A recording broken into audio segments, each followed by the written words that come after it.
হে তরুণ যুবকেরা, কারণ আল্লাহ এবং রাসূলের নির্দেশনা যা দেওয়া হয়েছে কোরআন মাজিদে, সব আজকের যুগে বিজ্ঞান আর বাস্তবতায় পরিণত হয়েছে। 1450 বছর আগের কথাগুলো আজকের যুগে মিলে যায়। 1450 বছর আগের কথাগুলো আজকের যুগে বিজ্ঞান আর বাস্তবতায় প্রমাণিত হয়। এরকম অসংখ্য কথা আছে, আমি অনেক বলেছি, উদাহরণ দিয়েছি। ভাইরা আমার, তরুণ যুবকেরা আমার, হলিউডের একজন বিখ্যাত ফিল্ম স্টার, নাম হলো mister Dew Davis. Mister Dew Davis তিনি একজন নাস্তিক ছিলেন। নাস্তিক। এই পৃথিবীতে দুই শ্রেণীর মানুষ প্রথমত বাস করে, একটা হলো নাস্তিক আর একটা হলো আস্তিক। নাস্তিক মানে তারা বলে কোনো গড নাই, কোনো ইলাহ নাই, কোনো মাবুদ নাই, কোনো স্রষ্টা নাই, কোনো সৃষ্টিকর্তা নাই, সবকিছুই ন্যাচারাল, এরা হলো নাস্তিক। আর যারা বলে না একজন গড আছে, ঈশ্বর আছে, ভগবান আছে, প্রভু আছে, স্রষ্টা আছে, তারা যে কোনো ভাবে কাউকে না কাউকে একজন মানে, এরা হলো আস্তিক। হে তরুণ যুবকেরা, মিস্টার ডিউ ডেভিস হলেন একজন নাস্তিক। তিনি বলেন কোনো গড, কোনো প্রভু নাই।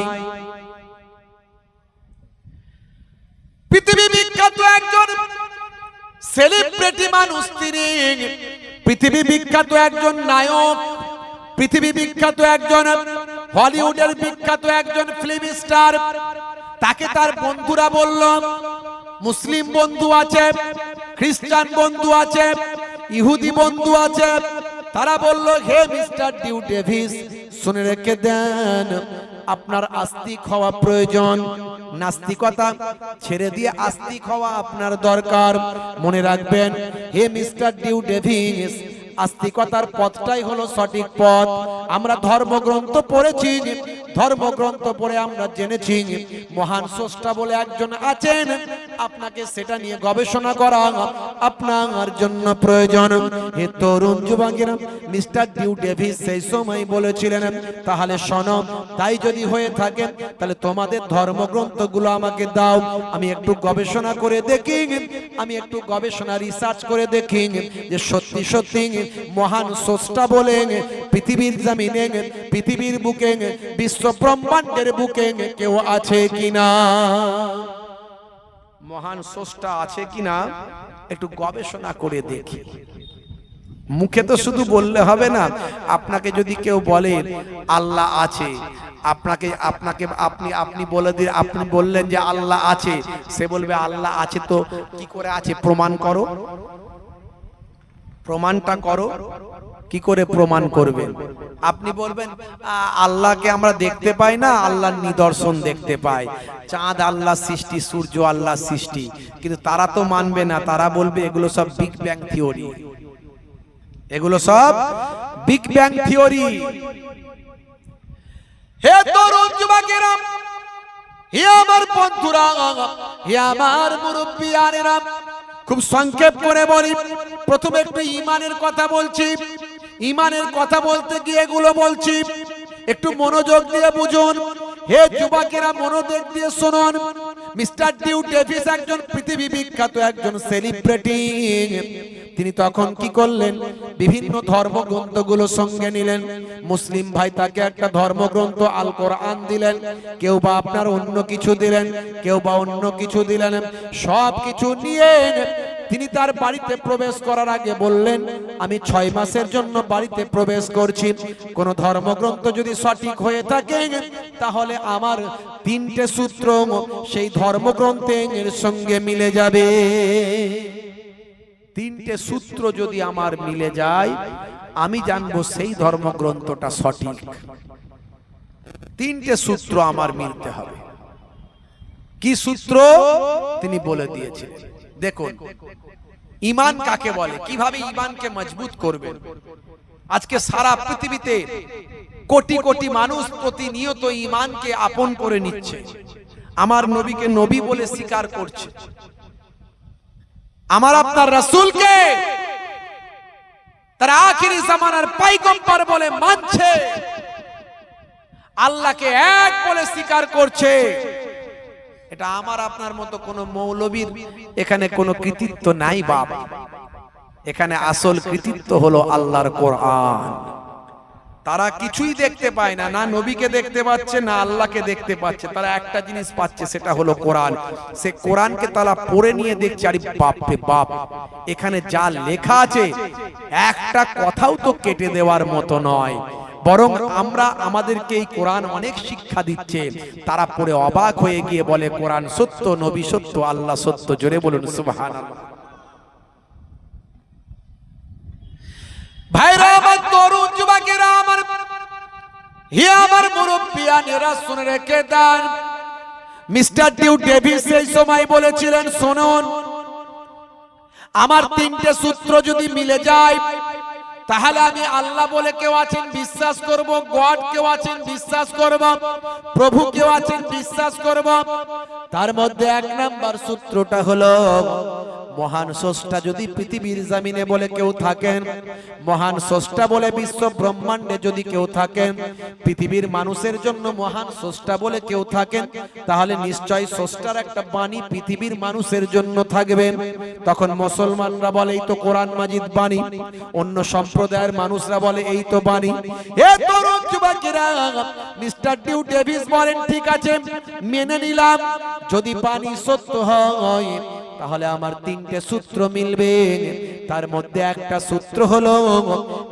সূত্র হলো যদি মহান স্রষ্টা বলে কেউ থাকেন, তার বাণী পৃথিবীর জমিনে থাকবে, আর সেই বাণীটা হবে সংরক্ষিত বাণী। অর্থাৎ যখন সেই বাণীটা পৃথিবীর জমিনে এসেছে তখন থেকে এ পর্যন্ত সেই বাণীটা সংরক্ষিত অবস্থায় থাকবে। একটা অক্ষর, একটা লাইন পৃথিবীর কোনো মানুষের মুছে দেওয়া আর কেটে দেওয়ার, পরিবর্তন করার আর কোনো ক্ষমতা থাকবে না।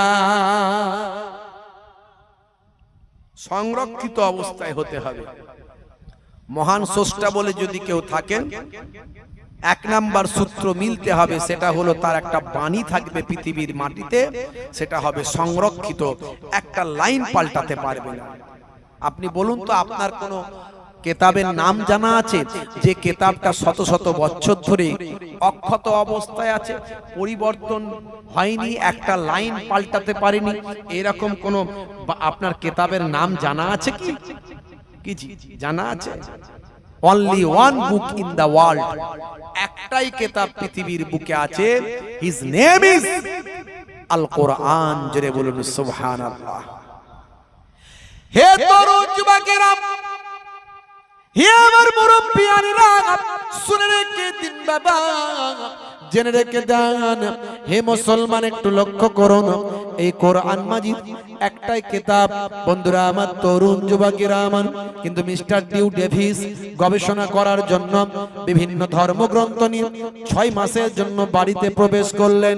তিনি বাড়ির ভিতরে প্রবেশ করলেন এবং হে তরুণ যুবকেরা, 6 মাস তিনি বিভিন্ন কাজকর্ম বন্ধ করলেন, তার অ্যাক্টিং অভিনয় করা বন্ধ করলেন, ফ্রেন্ড সার্কেলের সঙ্গে দেখা করা বন্ধ করলেন।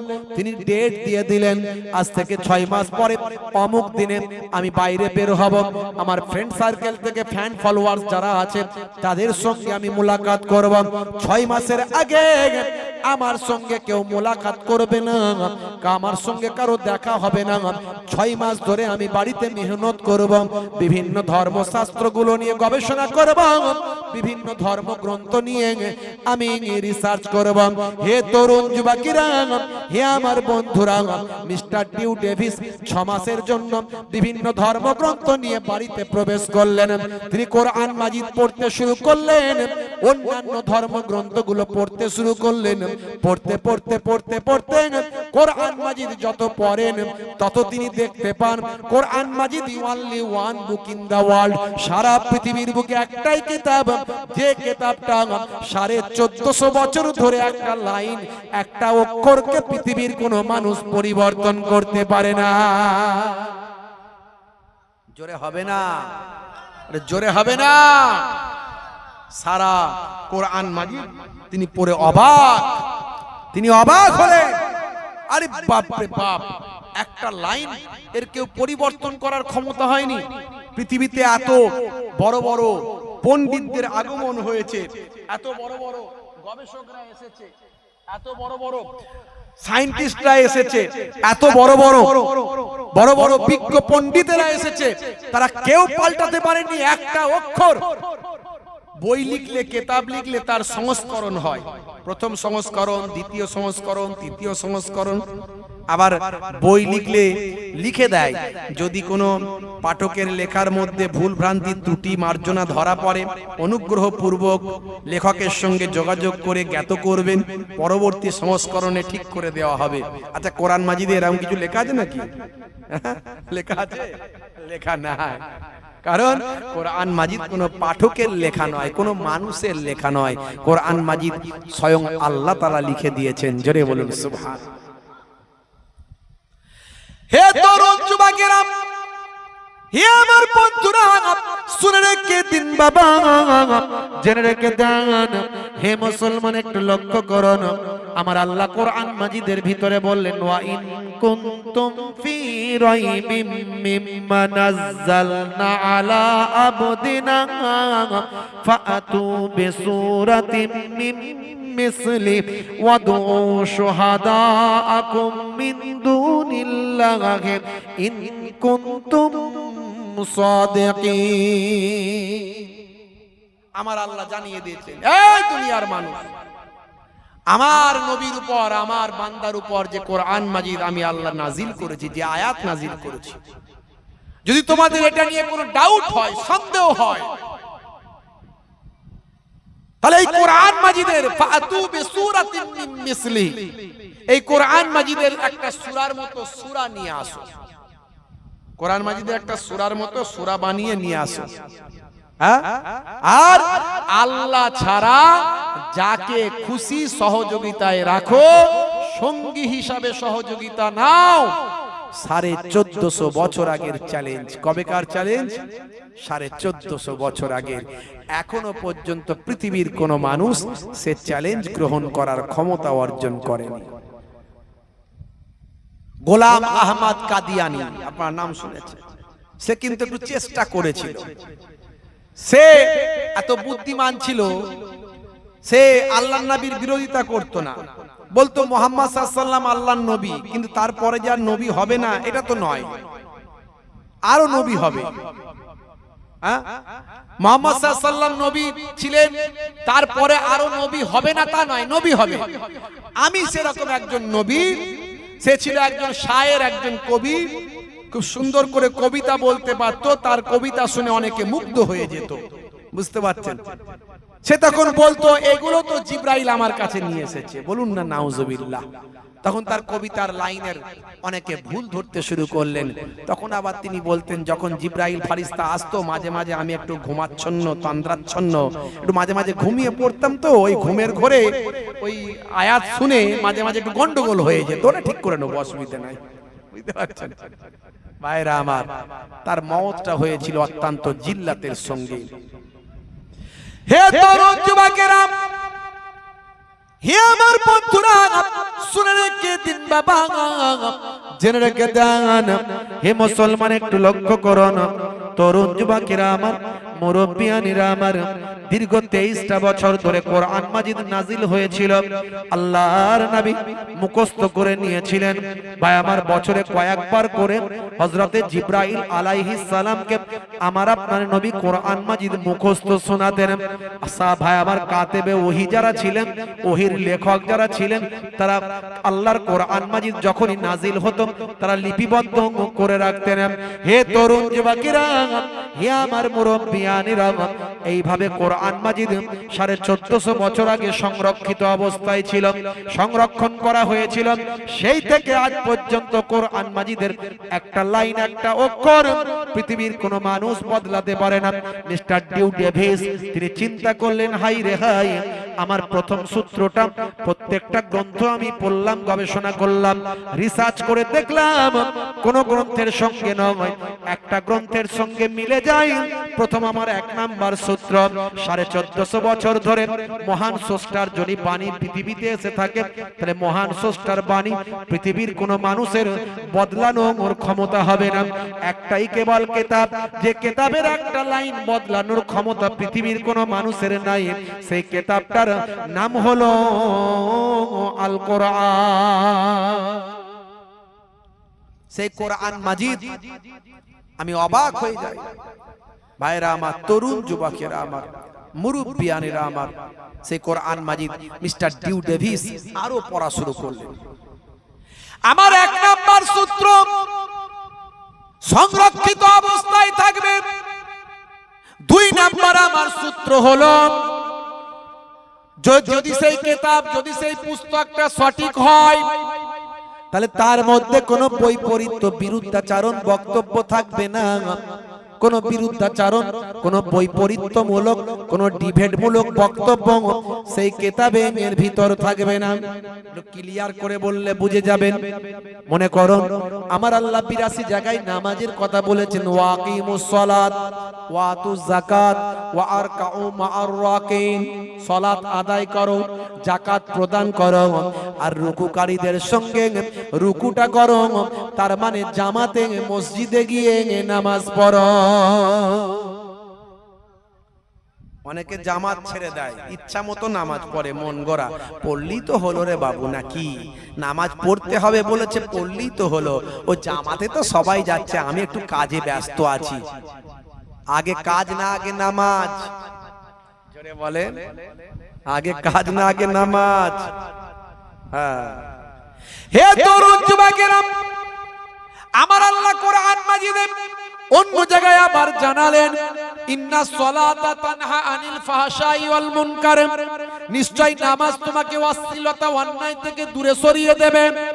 বান্দা তুমি যদি নামাজি হয়ে যাও, নামাজ তোমাকে পাপ থেকে বারণ করবে। বান্দা তুমি যদি নামাজি হয়ে যাও, নামাজ তোমাকে অশ্লীলতা অন্যায়ে বাধা প্রদান করবে। বান্দা তুমি যদি নামাজি হয়ে যাও, সেই নামাজ তোমাকে অশ্লীলতা অন্যায় থেকে রুখে দেবে। বান্দা তুমি যদি নামাজি হয়ে যাও, সেই নামাজ তোমাকে মদের দোকান থেকে বিরত রাখবে। সেই নামাজ তোমাকে অন্যায় পথ থেকে বিরত রাখবে। বান্দা তুমি যদি নামাজি হয়ে যাও, নামাজ তোমাকে খারাপ অশ্লীল ভাষা প্রয়োগ করা থেকে বিরত রাখবে। আমার আল্লাহ তাই বললেন, বান্দা নামাজি হলে নামাজ তোমাকে অন্যায় থেকে দূরে সরিয়ে দেবে। আমার নানা জান ছোট হুজুর পীর কেবলা রহমাতুল্লাহ আলাইহি ফুরফুরা শরীফ, তিনি বলতেন, বাবা নামাজের কথা বলতে গিয়ে মাঝে মাঝে রাগান্বিত হতেন, বলতেন, কি দিয়ে বোঝালে বুঝবে বলো, ঝোড়া আর কোদাল দিয়ে বোঝাও বাবা, ঝোড়া আর কোদাল দিয়ে বোঝাবো? রাগান্বিত হতেন। আমার দাদা যান মায়াপুর পীরনগরী হুজুর পীর কেবলা রহমাতুল্লাহ আলাইহি, তিনি মাঝে মাঝেই দেখবেন বলতেন, তার কাছে এই ওয়াজটা সবাই শুনেছেন, বাবা 15টা মিনিট নাক আর মুখটা যদি চেপে ধরো বাবা, তাহলে আর নিঃশ্বাস নিতে পারবে না। এমন কোন পালোয়ান আছে 15টা মিনিট নাক আর মুখটা চেপে ধরলে সে বেঁচে থাকবে? তাহলে হাওয়া কার, বাতাস কার, সব বলতেন এরকম করে। বলতে বলতে বলতেন, বাবা দিনে রাতে নামাজ পড়তে, 5 ওয়াক্ত নামাজ পড়তে 12 মিনিট করে সময় দিলে বাবা 1 ঘন্টায় 5 ওয়াক্ত নামাজ হয়ে যাবে। 1 ঘন্টা যদি তুমি নামাজে দাও, আমার আল্লাহ তোমার 23 ঘন্টা কামিয়াবি দান করে দেবে। এই জন্যই তো মুয়াজ্জিন আজানে বলে। আমরা তো অনেকে আজানের মানে বুঝি না, আজানের জবাবও দিই না, আজানের জবাব দিই না। আজানের জবাব যদি দেওয়া হয়, একেবারে সহি হাদিস থেকে বর্ণনা এসেছে, আল্লাহর নবী বলেন, যে আজানের জবাব দেবে, দয়ার নবী বলছেন, ফা দখালাল জান্নাহ, আমার আল্লাহ তাকে জান্নাতি করে দেবে। জোরে হবে না? আজানের সময় দুনিয়ার কথা বলি, আর ওয়াজ হলে বলি, হুজুর আজান হচ্ছে, বন্ধ করুন, ওয়াজ বন্ধ করুন, ওয়াজ বন্ধ করুন। যেটা বন্ধ না করলেও অসুবিধা নাই, সেটা বলে বন্ধ করো, আর যেটা বন্ধ করা দরকার সেটা চালিয়ে যায়। বুঝতে পারছো? দুনিয়ার কথা বলছে, গল্প গুজব, হই হাই, মোবাইলে গান শুনছিল, আজান হচ্ছে, আজান হচ্ছে, গানের ভলিউমটা কমিয়ে দিল। ও গান দেখা বন্ধ করেনি, ভলিউম কমিয়ে দিল। মায়েরা গল্প করছিল, মাথার কাপড় ফাপড় নাই, গল্প করছিল। যে আজান হলো, এই আজান হচ্ছে, মাথায় অমনি কাপড়টা দিয়ে দিল, কিন্তু গল্প করা বন্ধ করে না। আজান দিলে তারা মনে করে এইটাই হলো মনে করতে হয়, কিন্তু আসলে তা নয়। আজান দিলে দুনিয়ার কথা অফ করে আজানের জবাব যে বান্দা দেবে, আল্লাহর নবী বলেন ফাদখালাল জান্নাহ, আমার আল্লাহ তাকে জান্নাতি করে দেবেন। জোরে বলেন সুবহানাল্লাহ। আর আজানের জবাবটা কি? অনেকে বলে হুজুর সেটা তো জানি না। আজানের জবাবটা কি? আজানের জবাব হলো, আজানে মুয়াজ্জিন যা বলবে আপনি তাই বলবেন, মনে মনে তাই বলবেন। আজানে মুয়াজ্জিন যা বলবে আপনি মনে মনে তাই বলবেন। খালি হাইয়া আলাস সালাহ আর হাইয়া আলাল ফালাহ যখন বলবে তখন বলবেন লা হাওলা ওয়ালা কুওয়াতা ইল্লা বিল্লাহ। এইটুকু শুধু আপনি বলবেন, আর বাকি যা মুয়াজ্জিন বলবে আপনি তাই বলবেন। এটাই হলো আজানের জবাব। জোরে বলুন সুবহানাল্লাহ। মুয়াজ্জিন আযান দিয়ে বলছে হাইয়া আলাস সালাহ, এসো নামাজের দিকে এসো। নামাজের দিকে এলে কি হবে? আল্লাহ বলছেন হে মুয়াজ্জিন বলে দাও। আবার মুয়াজ্জিন বলছেন, কি বলছেন? হাইয়া আলাল ফালাহ,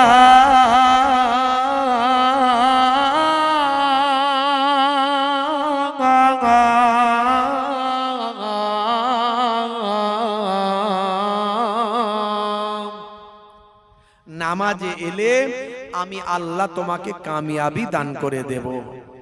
জোরে হবে না? এটা আল্লাহর কথা। নামাজে এলে কামিয়াবি দেবেন কে? জোরে বলেন। নামাজে এলে কামিয়াবি দেব আল্লাহ বললেন। চাকরিতে তোমার অসুবিধা, প্রমোশন পেতে চাও, নামাজে গিয়ে সিজদায় আল্লাহকে জানাও। কারবারে তোমার ডেভেলপমেন্ট করতে চাও, ব্যবসায় উন্নতি করতে চাও, নামাজে গিয়ে সিজদায় আল্লাহকে জানাও। তুমি তোমার ফসলে চাষে উন্নতি করতে চাও, নামাজে গিয়ে সিজদায় আল্লাহকে জানাও। চোখ ভরা পানি, বুক ভরা বেদনা নিয়ে সিজদায় সুবহান রাব্বিয়াল আলা বলে একটু আল্লাহর সঙ্গে কথাটা বলে নাও। হযরতে মুসা কালিমুল্লাহ আল্লাহর সঙ্গে কথা বলতেন, বলতেন না, এইজন্য তাকে কালিমুল্লাহ বলা হয়।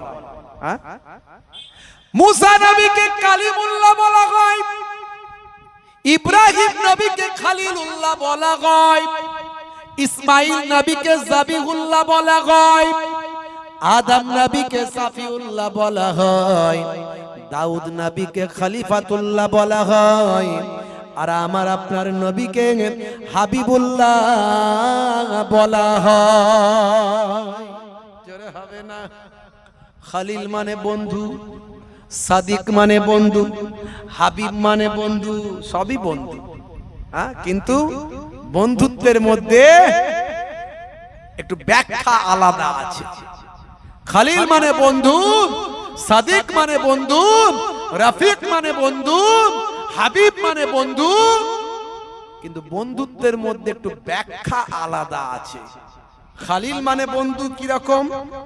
মানে যিনি খলিল তিনি আল্লাহকে যতটা, তিনি আল্লাহ তাকে যতটা ভালোবাসেন, ভালো করে বুঝবেন। যিনি খলিল, একটু কথা বাবু চুপ কর। যিনি খলিল তিনি আল্লাহ তাকে যতটা ভালোবাসেন, খলিল আল্লাহকে আরো বেশি ভালোবাসে। জোরে হবে না? বোঝাতে পারলাম কি? যিনি খলিলুল্লাহ মানে ইব্রাহিম নবী, আল্লাহ ইব্রাহিম নবীকে যতটা ভালোবাসেন, ইব্রাহিম নবী আল্লাহকে তার থেকে বেশি ভালোবাসেন। জোরে হবে না? আর হাবিবুল্লাহ মানে, হাবিব মানেও বন্ধু। কিরম বন্ধুত্ব? না, আল্লাহ যতটা নবীকে ভালোবাসেন, আমার নবীও আল্লাহকে ঠিক ততটাই ভালোবাসে। জোরে হবে না? বন্ধুরা আমার, আপনার নবীর কি দরজা, কি মর্তবা আল্লাহ দিয়েছেন। হে তরুণ যুবকেরা, হে আমার বন্ধুরা, হে আমার মুরব্বিয়ানেরা, শুনে রেখে দিন বাবা, জেনে রেখে দেন, আমার আপনার নবী সেই নামাজকে প্রতিষ্ঠা করার জন্য কত কষ্ট করেছেন। নবী আমার নামাজকে কায়েম করার জন্য কত কষ্ট করেছেন। ইন্তেকালের সময় দুটো কথা বলে নবী আমার ইন্তেকাল করলেন, আসসালাত আসসালাত ওয়া মা মালাকাত আইমানুকুম, হে আমার উম্মতেরা নামাজ, হে আমার উম্মতেরা নামাজ, হে আমার উম্মতেরা নামাজ। আর তোমাদের অধীনস্থ, তোমাদের আন্ডারে যে লোকগুলো থাকবে সেই লোকগুলোর সঙ্গে খারাপ আচরণ করো না। দেখেছেন নবী আমার কত বড় রাজনীতিবিদ। আমার নবীকে আপনি যেভাবে দেখবেন, যেভাবে গবেষণা করবেন নবীকে নিয়ে। আমাকে একজন ইঞ্জিনিয়ার বলছে, হুজুর আমাদের নবী কত বড় পলিটিশিয়ান। আমি কিরকম ভাবে বলছেন? নবীকে সব দিক থেকে আপনি গবেষণা করবেন। আল্লাহর নবী পয়গম্বর, আল্লাহর নবী বিজ্ঞানী সায়েন্টিস্ট, আল্লাহর নবী হিস্টোরিয়ান, নবী ইতিহাস বলেছেন। কোরআনের মাধ্যমে আপনি ইতিহাস জানতে পারছেন, এছাড়া হাদিসের মাধ্যমে আরো অতিরিক্ত ইতিহাস জানতে পারছেন। নবী হিস্টোরিয়ান, নবী দয়ার নবী ফিলোসোফার, আল্লাহর নবী একজন দার্শনিক, তিনি দার্শনিক কথাবার্তা বলেছেন। দার্শনিক যেভাবে আল্লাহর নবী একজন সায়েন্টিস্ট, তার কথাবার্তার মধ্যে বিজ্ঞান ফুটে উঠেছে। যেভাবে আপনি বলবেন, তা আপনি পলিটিশিয়ান কিভাবে বলছেন? বলছে দেখুন আল্লাহর নবী বললেন 5 ওয়াক্ত নামাজ পড়তে, তা আবার জামাতের সঙ্গে। আল্লাহর কথাই সব নবী বলছেন, 5 ওয়াক্ত নামাজ পড়তে, তা আবার জামাতের সঙ্গে। যদি জামাতের সঙ্গে 5 ওয়াক্ত নামাজ প্রতিষ্ঠিত হয় সমাজে, তাহলে সমাজের যে মানুষগুলো মসজিদে যাবে তাদের মধ্যে দ্বন্দ্ব থাকতে পারে। দ্বন্দ্ব থাকতে 5 বার দেখা হয় ভাই, এবেলা নাহলে ঝগড়া হয়েছে, ও বেলা তো মিল হবেই হবে, নাহলে আজ না হলে কালকে তো মিল হবেই হবে। কথা ঠিক না ভুল? যাদের মধ্যে 5 বার দেখা হচ্ছে না, 5 ওয়াক্ত যারা যেতে পারছে না, তাদের জন্য আবার কি বললেন? জুম্মার দিনে একসঙ্গে নামাজ পড়ো। তো জুম্মায় সপ্তাহে একদিন তো দেখা হবে রে বাবু, কি কথা ঠিক না ভুল? তাহলে একদিন যদি জুম্মার দিনে যায়, সারা গ্রামের লোক ঝগড়া না হলে 1 সপ্তাহ ছিল, পরের সপ্তাহে মিটতেই হবে। কথা ঠিক না ভুল? দেখা সামনাসামনি দেখা হচ্ছে, আসসালামু আলাইকুম দিতে তো হবে। যারা বিদেশে থাকে, বাইরে থাকে, বছরে 2 বার আল্লাহর নবী মুলাকাত করার জায়গা করে দিলেন, ঈদুল ফিতর আর ঈদুল আজহা। এই 2 দিন অন্তত একসঙ্গে এসে মুলাকাত করবে, তাহলে তোমাদের আর ঝগড়া মনোমালিন্য থাকতে পারে না।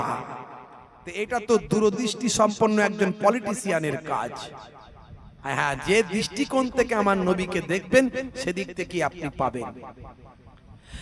হে তরুণ যুবকেরা, আল্লাহর নবী কেমন দয়ার নবী ছিলেন, শুধু পলিটিশিয়ান নয়, নবী আমার কিরকম, তার সেনসিটিভ কেমন ছিল, তার অনুভূতি কেমন ছিল, তার হৃদয় মানুষকে কিভাবে জয় করেছিল, কিভাবে তিনি দয়ার নবী ছিলেন, কিভাবে তিনি মায়ার নবী ছিলেন, কতটা দাতা ছিলেন, কতটা দানশীল ছিলেন নবী আমার, কতটা তার আখলাকটা কোন জায়গায় ছিল।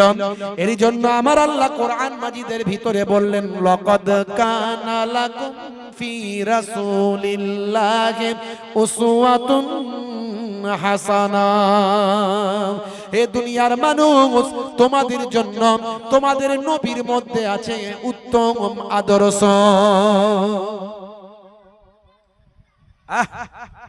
আমার কথার দ্বারাই যেন কেউ দুঃখ না পায়।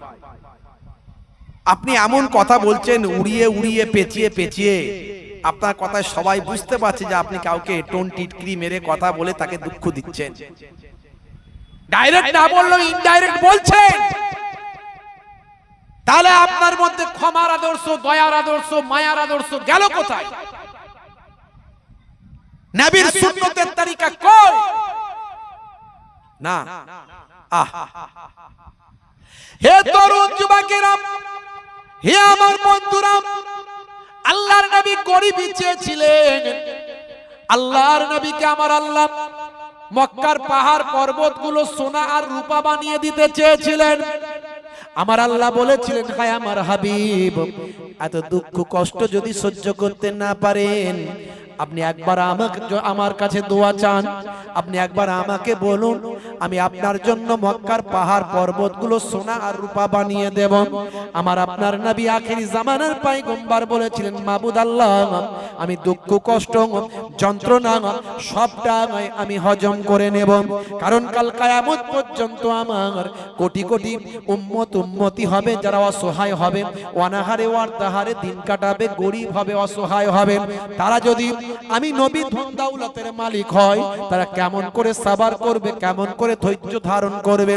আর আমি নবী যদি গরিব হয়, তারা আমি নবীকে দেখে তারা নিজেদেরকে সামলাতে পারবে, সবার ইখতিয়ার করতে পারবে। আমার নবী গরিবই চেয়েছিলেন। হে তরুণ যুবকেরা, হে আমার বন্ধুরা, হে আমার মুরব্বিয়ানেরা, শুনে রেখে দেন, আল্লাহর নবী আল্লাহ রাসূলের ভাই আমার কয়েকদিন খাওয়া হয় না, অনাহারে দিন কাটছে। দয়ার নবীর আমার অনাহারে দিন কাটছে। কি করি অনাহারে দিন কাটছে, খাবার নাই। হে তরুণ যুবকেরা, পাশি বেটি ফাতেমার ঘর, বেটি ফাতেমার ঘরে গিয়ে একটু খবরটা নিন। বেটি ফাতেমা, তোমার ঘরে কি খাবার আছে? আল্লাহর নবী টুক টুক টুক টুক করে নবী আমার বেটি ফাতেমার ঘরে গিয়ে সালাম দিলেন। কারো বাড়িতে গিয়ে আগে সালাম দিতে হয়, আসসালামু কাবলাল কালাম, কথা বলার আগে দাও তুমি সালাম। সালাম দেওয়া সুন্নাত আর জবাব দেওয়া ওয়াজিব। যদি কেউ সালামের জবাব না দেয়, কঠিন গুনাহগার হতে হবে। আমরা ইসলামের তারিকাগুলো ভুলে যাই। ওটা আমার চাচতো ভাই, তাই আমি ওকে সালাম দিই, তাই ওটা আমার ফুফুতো ভাই, তাই আমি ওকে সালাম দিই ভাই, ওটা আমার মামাতো ভাই, তাই ওকে আমি সালাম দিই ভাই, ওর সঙ্গে দুবেলা দেখা হয়, তাই আমি ওকে সালাম দিই ভাই। আর আমি বুঝতে পারছি ও একজন দাড়িওয়ালা সুবি সাহেব মুসলমান আসছে বটে, কিন্তু ও তো আমাদের এলাকার নয় বটে, তো ওকে সালাম দি কোন বটে? বুঝতে পারছেন? ওকে আর সালাম দিল না। ইসলাম বলেছিল, নবী বলেছিলেন, সালাম ছড়িয়ে দাও। তুমি ইমানদার মুসলমান বুঝতে পারলি, তাকে তুমি সালাম দাও। সালাম দেয়া হলো সুন্নাত, সালাম দেয়া হলো দোয়া। দোয়া কার দোয়া কাজে লাগবে কেউ জানে না। তোমার উপর আল্লাহ শান্তি বর্ষিত হোক, আপনি বিপদে আছেন, এই দোয়াটা কেউ একজন আপনাকে আল্লাহ নেক বান্দা করে দিলেন, আল্লাহ আপনার উপর শান্তি বর্ষণ করে দিল। যদি সে না আগে সালাম দেয়, আপনি দোয়াটা নিয়ে নেন, আপনি তাকে সালাম দিন, আপনি তাকে বলুন আসসালামু আলাইকুম, তোমার উপর আল্লাহর শান্তি বর্ষিত হোক। সে তখন ঘুরিয়ে বলছে ওয়া আলাইকুম আসসালাম, তোমার উপরও আল্লাহর শান্তি বর্ষিত হোক। আপনি উনি না দোয়া করলেও আপনি দোয়া আদায় করে নিলেন। কথা ঠিক না? ইসলামের কত সুন্দর সিস্টেম। দোয়া আপনাকে দিতেই হবে, উপায় নাই। হ্যাঁ, এটা হলো মুসলমানদের অভিবাদন, মুসলমানদের একটা ইসলামিক দর্শন, যে কেউ কারোর সঙ্গে দেখা হলে সালাম বিনিময় করবে। আমার অমুসলিম হিন্দু ভাইরা বলে নমস্কার, নমস্তে, নমস্কার, জি হ্যাঁ। আর খ্রিস্টান ইংরেজরা বলে good morning, good evening, good night, শুভ সকাল, শুভ দুপুর, শুভ রাত্রি। এখন রাতের বেলা ধরুন আপনার 35 বার পাতলা পায়খানা, 34 বার বমি হয়েছে, আপনাকে এখন এক ভাই, ইংরেজ ভাই, আপনাকে দিচ্ছে গুড নাইট। আপনি বলছেন বাবু আমার আর গুড নাইট রে, ব্যাড নাইট হয়ে গেছে। বলে কেন?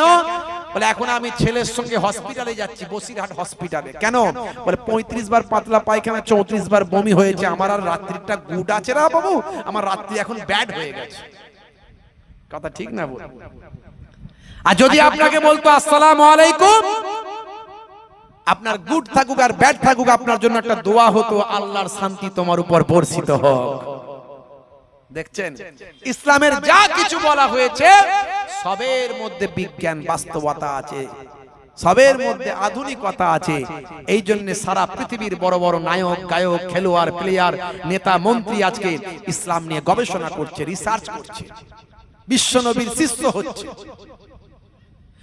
হে তরুণ যুবকেরা, হে আমার বন্ধুরা, আল্লাহর নবী আম্মা জান ফাতেমা জোহরা রাদিয়াল্লাহু তাআলা আনহার বাড়িতে গেলেন। ও বেটি ফাতেমা, কিছু খাবার আছে মা? বেটি ফাতেমা বললেন, আব্বা জান, আজ কয়েকদিন ধরে বাড়িতে কোনো খাবার নাই। আপনার কলিজার টুকরা নাতিদেরকে ভুলিয়ে রেখেছি। ইমাম হাসান ইমাম হুসাইন কয়েকদিন ধরে ক্ষুধার্ত অবস্থায় আছে, তাদের খাওয়াতে পারছি না। আপনার জামাই, আপনার নাতি, আমি নিজেও ক্ষুধার্ত অবস্থায় আছি। হে তরুণ যুবকেরা, আল্লাহর নবীর মনটা বড় খারাপ, নিজের পেটেতে পাথর বাঁধা, আল্লাহর নবী নিজে ক্ষুধার্ত, আর কোনো কথা বলতে পারলেন না। নবী আমার চোখ ভরা পানি, বুক ভরা বেদনা নিয়ে সেই সময় রাস্তায় বেরিয়ে পড়লেন, কোনো কাজ পাওয়া যায় কিনা, কোনো খাবার পাওয়া যায় কিনা। নবী আমার হেঁটে হেঁটে চলে গেলেন। হে তরুণ যুবকেরা, যেতে যেতে দেখেন একজন ইহুদি, তিনি পানি তুলছেন কুয়া থেকে। হে তরুণ যুবকেরা, নবী আমার বললেন, ভাই, আমি যদি পানি তুলে দিই আমাকে কি খাজুর দেবে? বলে, অসুবিধা না, আমার বাগানের জন্য পানি তুলে দাও, পানি তুললি খেজুর তোমাকে দেওয়া হবে। আল্লাহর নবী কয়েক বালতি পানি তুলেছেন, তোলার পরে বালতির দড়িটা কেটে বালতিটা নিচে পড়ে গেছে। এমন সময় ইহুদি ছুটে ছুটে এসে দেখে, সর্বনাশ, আমার বালতি নিচে পড়ে গেল, কাজের গন্ডগোল হয়ে গেল। দয়ার নবীর গালেতে একটা ইহুদি চর মেরে দিল। নূর নবীর গালেতে চর মেরে দিয়েছে। আল্লাহর নবী মনটা খারাপ হয়ে গেল। নবী আমার কিছু বললেন না, বললেন, ইহুদি ভাই, চিন্তা করো না, তোমার চিন্তা করার কিছু নাই, আমি বালতি তোমার তুলে দিচ্ছি, আমি বালতি তোমার তুলে দিচ্ছি। হে তরুণ যুবকেরা, যে নবীর জন্য আমার আল্লাহ সর্বদা পেরেশান থাকেন, যে নবীর জন্য আমার আল্লাহ কুল কায়নাত সৃষ্টি করেছেন, যে নবী গাছকে নির্দেশ করলে গাছ সামনে এসে হাজির হয়, যে নবীর আঙ্গুলের ইশারায় আকাশের চাঁদটা দুটুকরো হয়, যে নবীর আঙ্গুলের ইশারায় সূর্য আবার আসরের জায়গায় চলে যায়, সেই নবীর জন্য কোনো কিছুই মুশকিল নাই। আমার নবী শুধু বলতে দেরি হয়, আমার আল্লাহর দিতে তো দেরি হয় না।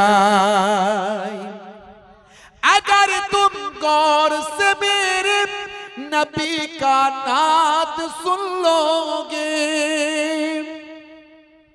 अगर तुम गौर से मेरे नबी का नात सुन लोगे, मेरा दावा है तुम गाना बजाना भूल जाओगे।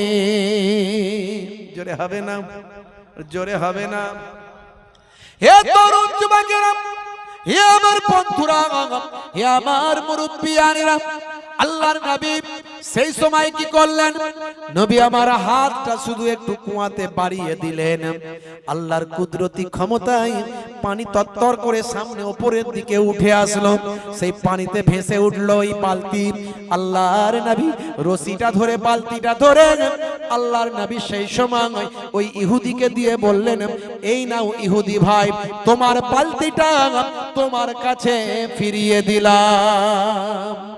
আম্মা জান আমিনা রাদিয়াল্লাহু তাআলা আনহার পেটে যখন নূর নবী ছিলেন, আম্মা জান যখন কুয়ার ধারে যেতেন, অটোমেটিক কুয়াতে পানি চলে আসতো, যাতে আম্মা জানের কষ্ট না হয়, তাকলিফ না হয়।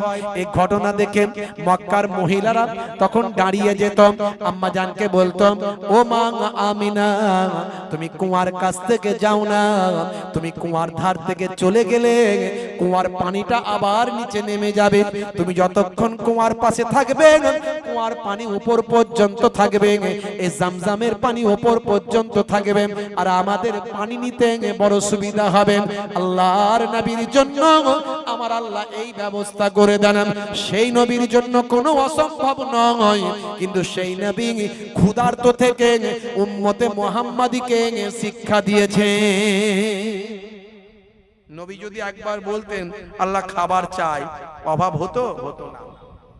এটা উম্মতে মুহাম্মাদীর জন্য সাবরের শিক্ষা, বুঝতে পারছেন? হে তরুণ যুবকেরা, হে আমার বন্ধুরা, এমন সময় আল্লাহর নবী মনটা খারাপ, ইহুদি চর মেরে দিয়েছে। আহারে দয়ার নবীর শরীরে চর পড়েছে, আকাশ বাতাস সব ভাই আমার গুমট হয়ে গেল, আকাশ বাতাস সব স্তম্ভ হয়ে গেল, স্তব্ধ হয়ে গেল।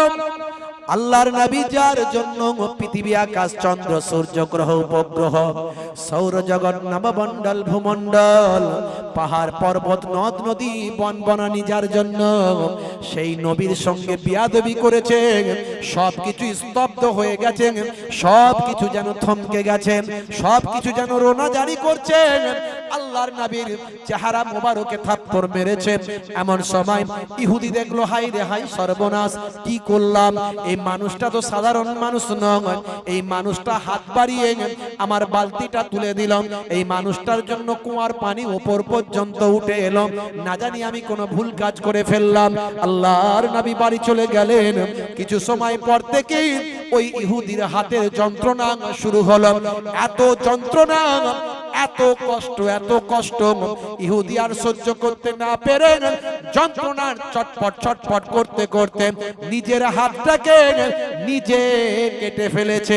ওই ইহুদি নিজের কাটা হাতটাকে নিয়ে একটা হাতে ধরে দয়ার নবীর সন্ধানে খুঁজে খুঁজে বেড়াচ্ছে।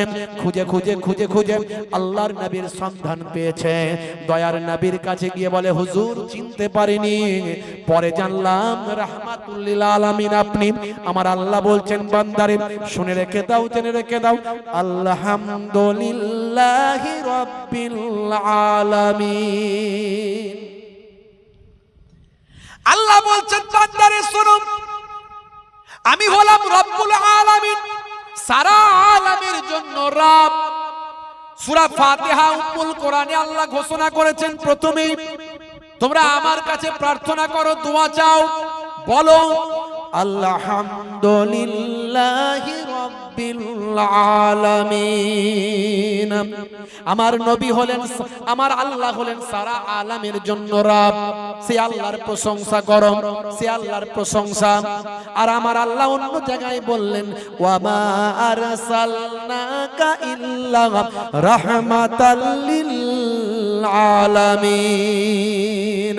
আমি আল্লাহ হলাম সারা আলামের রব, আর আমার নবী হলেন সারা আলামের জন্য রহমান।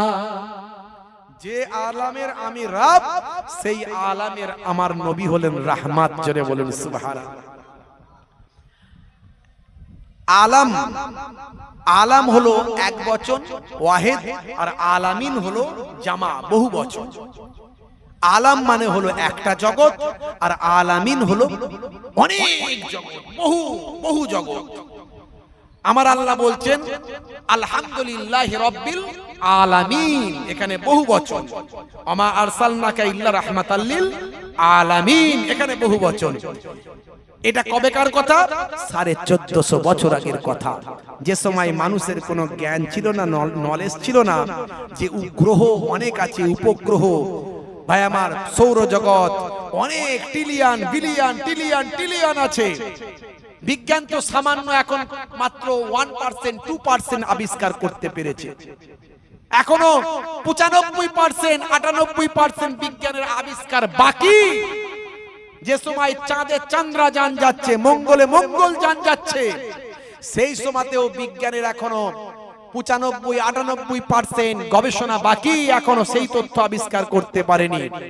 কিন্তু বিজ্ঞান এর দ্বারাই প্রমাণ করেছে এ পর্যন্ত যে এই জগৎ কেবলমাত্র একটা পৃথিবী নয়, তার সঙ্গে সঙ্গে গ্রহ উপগ্রহগুলোর নাম বিজ্ঞান ঠিক করে দিয়েছে বেশ কিছু। তার মধ্যে যেমন মঙ্গল, বৃহস্পতি, শুক্র, ইউরেসান, নেপচুন, প্লুটো, এইরকম ভাবে গবেষণা করে দিয়েছে, এইরকম ভাবে অনেক। তাহলে এর দ্বারাই প্রমাণ হলো আজকের বিজ্ঞানীরা যেখানে বলছে অনেক জগৎ আছে, 1450 বছর আগে কোনো প্যাথোলজি, নাসা, ইসরো ছিল না। আমার আল্লাহ কোরআন মাজিদে তখন বলে দিয়েছেন জগৎ অনেক আছে। জোরে হবে না, জোরে হবে না। এই জন্যে আজকের যুগের বিজ্ঞানীরা অর্থাৎ পণ্ডিতেরা তারা কোরআন পড়ে মুগ্ধ হয়ে কোরআনকে বলছে এটা হলো একটা বিজ্ঞানের কিতাব, এটা হলো বাস্তব, এটা হলো আমাদের জন্য ভাই আমার পথ নির্দেশক গ্রন্থ।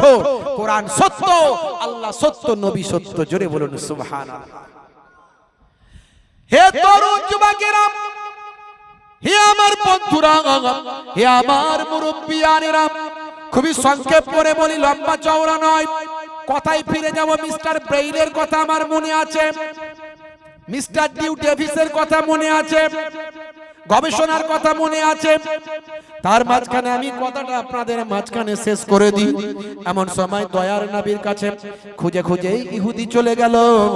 ওই ইহুদি কাটা হাতটা ধরে নিয়ে গিয়ে আল্লাহর নবীর সামনে এসে হাজিরা হলো। ইয়া রাসূলুল্লাহ, হাবিবাল্লাহ, আমি আপনাকে চিনতে পারি না, আমি বুঝতে পারি না, আপনার সঙ্গে বেয়াদবি করেছি। পরে জানতে পেরেছি আপনি হলেন আখিরি জামানার পয়গম্বর। আপনার গালে থাপ্পড় মারার পর থেকে আমার হাতের এই অবস্থা। এখন আমি তওবা করতে চাই, ইস্তেগফার করতে চাই, ক্ষমা চাইতে চাই। আপনি মেহেরবানি করে ক্ষমা করে দিন আর আমার জন্য ব্যবস্থা করুন। আল্লাহর নবী কেমন রাহমাতুল লিল আলামিন ছিলেন।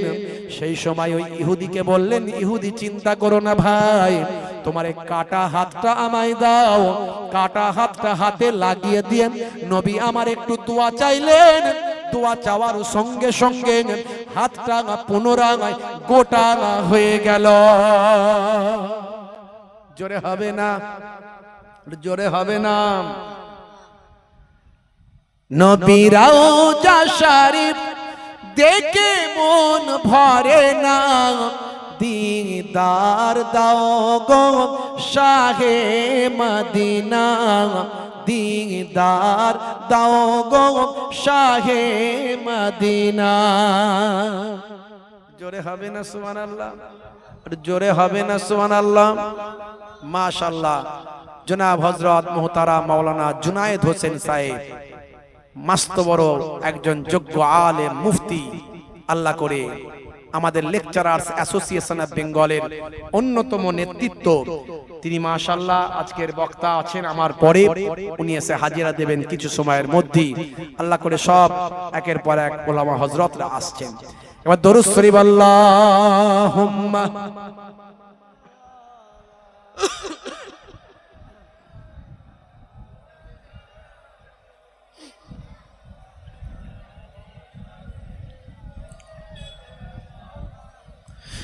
नबीर रौजा शरीफ देखे मन भरे ना, दीदार दाओ गो शाहे मदीना, दीदार दाओ गो शाहे मदीना। আরশের মেহমান করেছেন আল্লাহ, কত শান কত মান মোর কমলিওয়ালা। ও গো মদিনাওয়ালা, ও গো মদিনাওয়ালা, করো করুণা, दीदार दाओ गो शाहे मदीना, दीदार दाओ गो शाहे मदीना।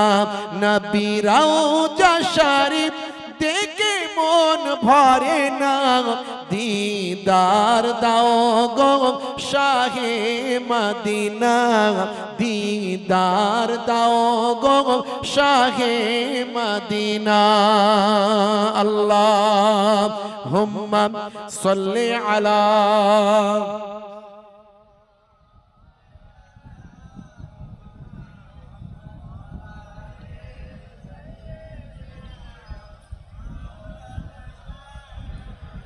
ভাইরা আমার, তরুণ যুবকেরা আমার, তাহলে আল্লাহর নবীর কি আখলাক, কি চরিত্র, সেই নবীর আখলাককে আজকে রবিউল আউয়াল মাসে আমাদের আত্মস্থ করতে হবে, আমাদের জীবনে বাস্তবায়িত করতে হবে।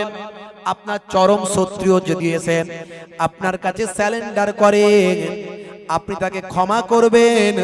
এটাই হলো দয়ার নবীর আদর্শ।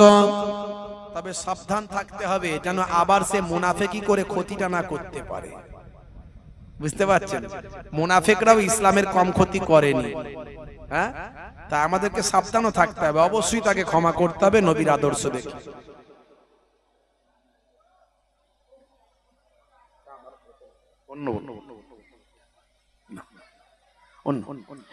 হে তরুণ যুবকেরা, হে আমার বন্ধুরা, হে আমার মুরব্বিয়ানেরা, শুনে রেখে দিন বাবা, জেনে রেখে দেন।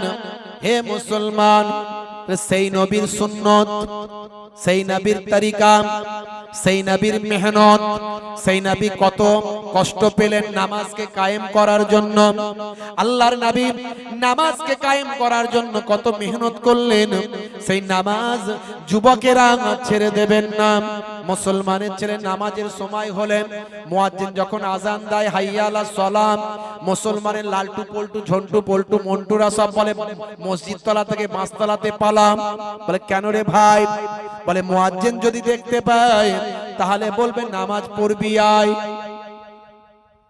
আজকালকার পোলা দেখো সঠিক পথে চলে না, পিতামাতা গুরুজনের কথা তারা শোনে না। কথা ঠিক না ভুল বলেন?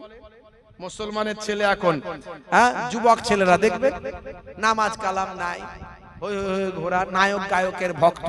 একটু যদি ওয়াজ শোনে তাহলেও বুঝতে পারে যে বড় বড় অথার পণ্ডিতেরা ফ্রি ফায়ার পাবজি, বাঁশবাগানের ধারে, নদীর পারে, রেল লাইনের ধারে ঘন্টার পর ঘন্টা শুধু ওই গুলি চালিয়ে যাচ্ছে, গুলি আর বন্ধ হয় না। পৃথিবীটা খানা সবাই তাতে মেজেছে, যে যেভাবে যাকে খুশি মুরগি দেখো করেছে। উপর থেকে নিচে অবধি, উপর থেকে নিচে অবধি চোরে সবই ভরেছে। ওরা গাছের খেয়েছে, ওরা নিচের খেয়েছে, ওরা গাছের খেয়েছে, ওরা নিচের খেয়েছে। খালি চুরি।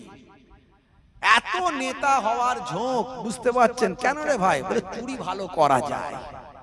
হ্যাঁ, এত নেতা হওয়ার ঝোঁক। সারা ভারতবর্ষে, সারা পশ্চিমবঙ্গে শুধু মিডিয়া খুললে একটাই আওয়াজ পাচ্ছি, চোর আর চোর, চোর আর চোর। দেখছেন না, সব রেগে যাচ্ছে, চোর বললেই রেগে যাচ্ছে। আচ্ছা, রেগে গেলে কে যে চুরি করে না তার আবার রাগ কিসের? আচ্ছা, ভালো নেতা কি নাই? আছে, তার তো কোনো রাগ হয়নি। হ্যাঁ, রাহুল গান্ধী দেখছেন না, রাহুল গান্ধী তোলপাড় করে ফেলছে, বলছে এসআইআর চোর, সর্বনাশ, ভোট চোর। বাপ রে বাপ!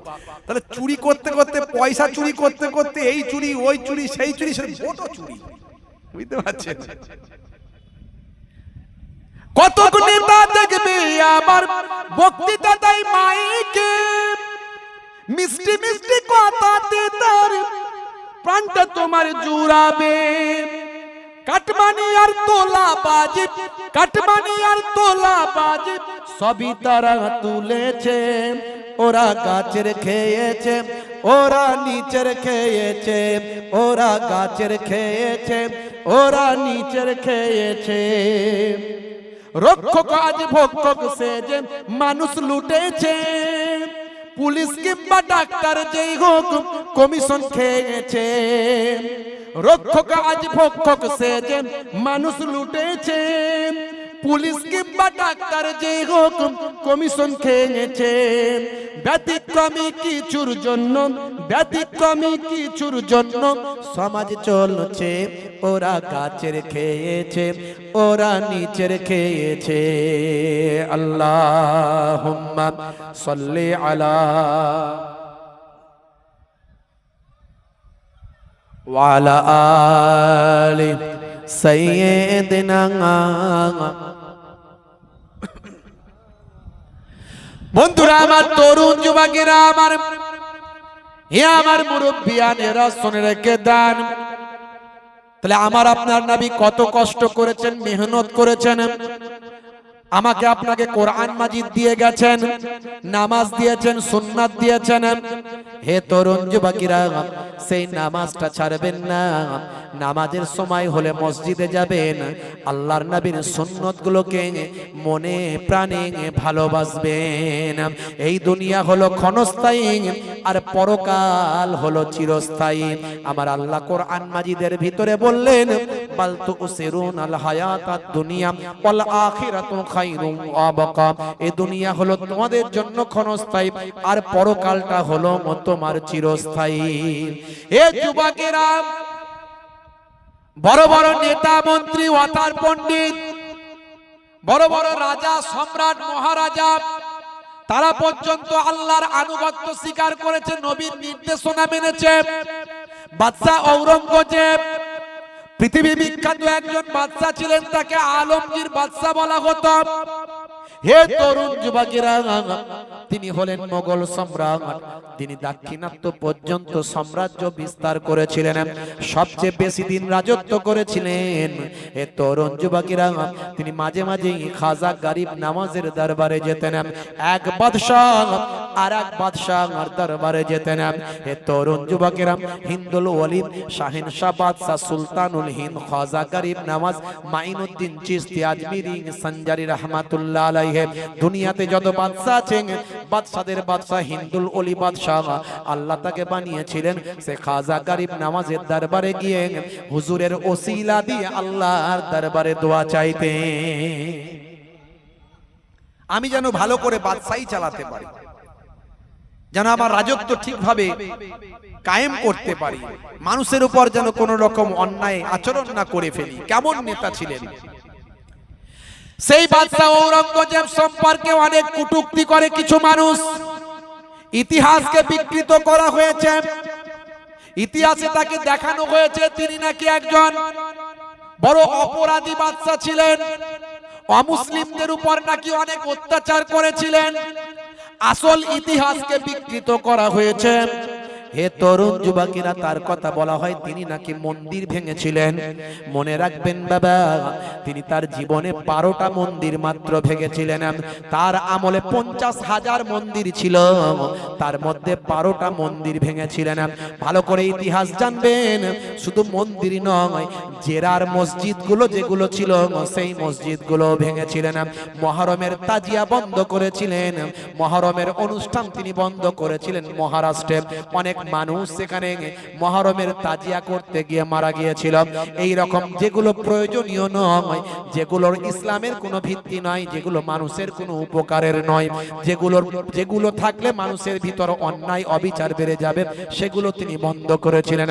হে তরুণ যুবকেরা, তিনি বালাজি মন্দির করার জন্য মহন্ত পালক দাসকে, ভাই আমার, একজন মহারাজকে তিনি অর্থ দিয়েছিলেন, কারণ তিনি ছিলেন রাজা, প্রজাদের সমানভাবে দেখা উচিত, তাই তিনি সমানভাবে দেখেছিলেন।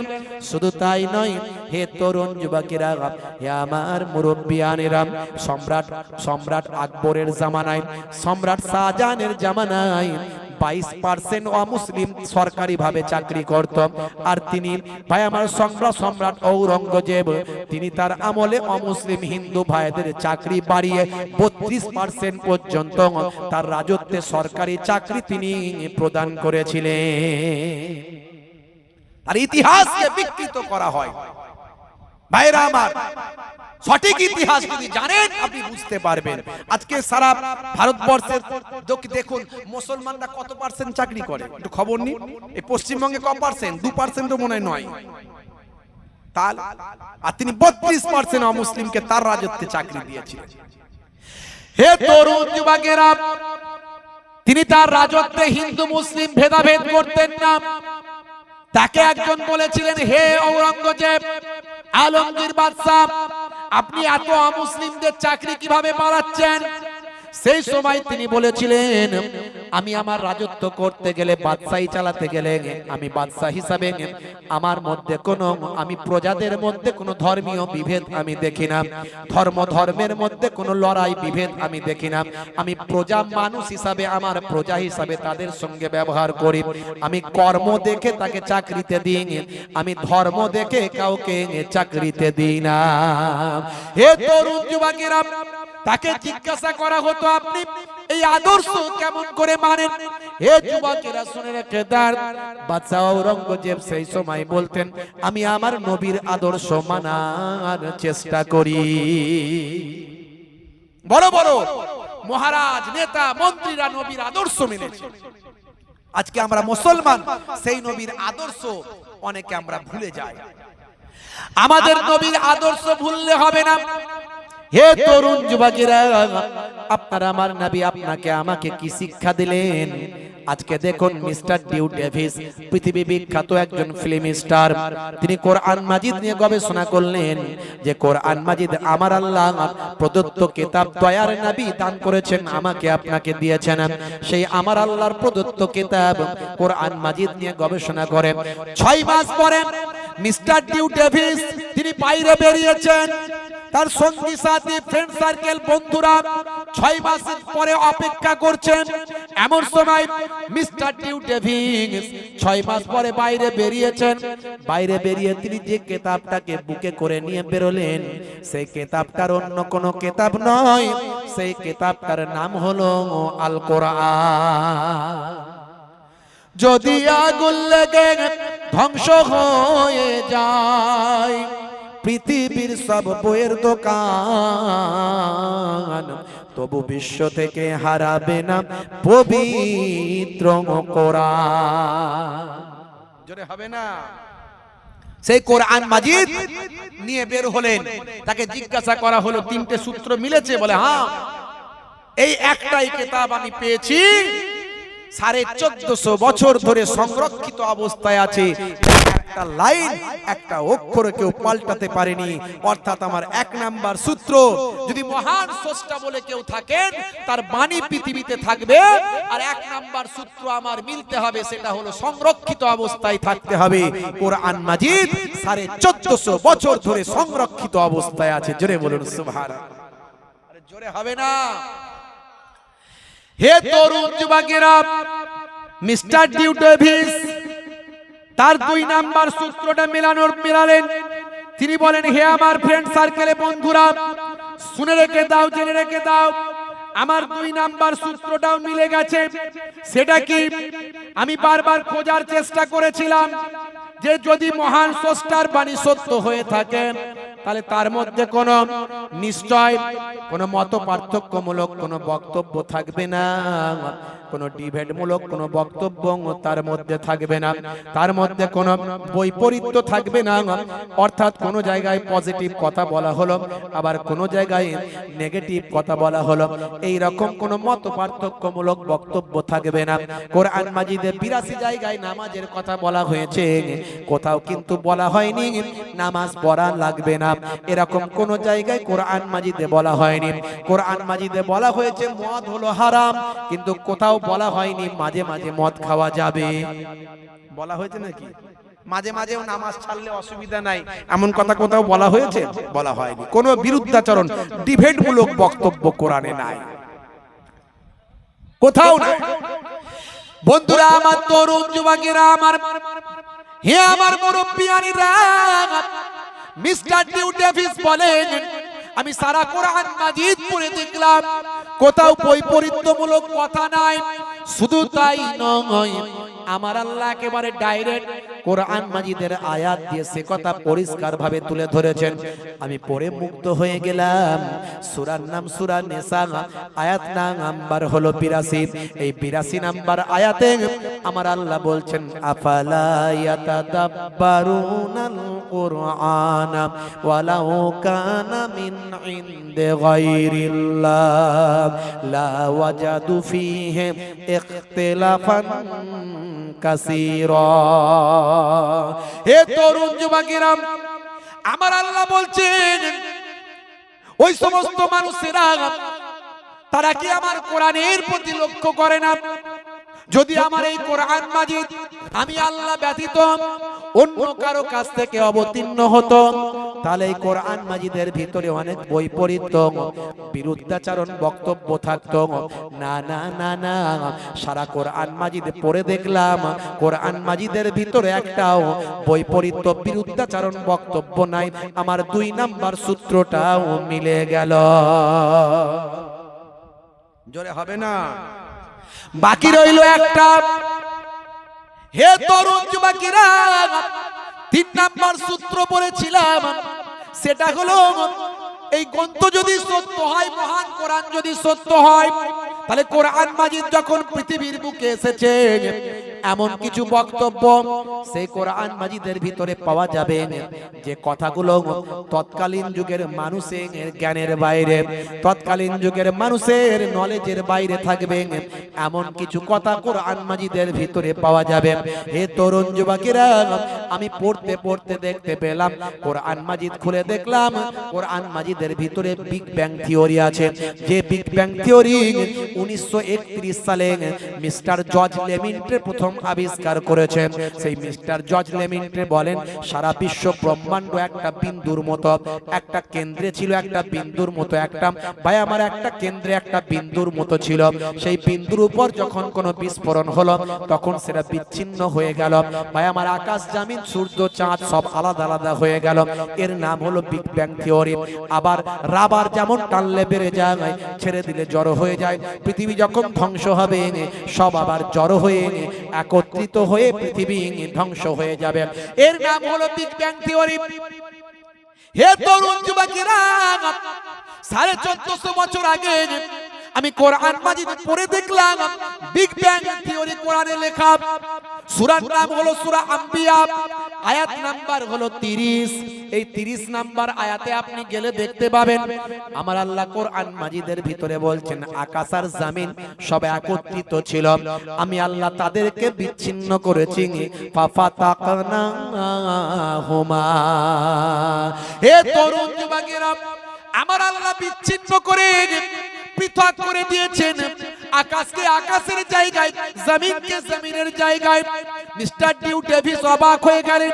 আজকে যে বিগ ব্যাং থিওরি গবেষণা করে পাওয়া যায় 1450 বছর আগে আল্লাহর কোরআনের মধ্যে সেটা লিপিবদ্ধ হয়। শুধু তাই নয়, এরকম অনেক আয়াত কোরআন মাজিদে পাওয়া যায়। 2 সমুদ্রের কথা আমি আপনাদের মাঝখানে বলেছি।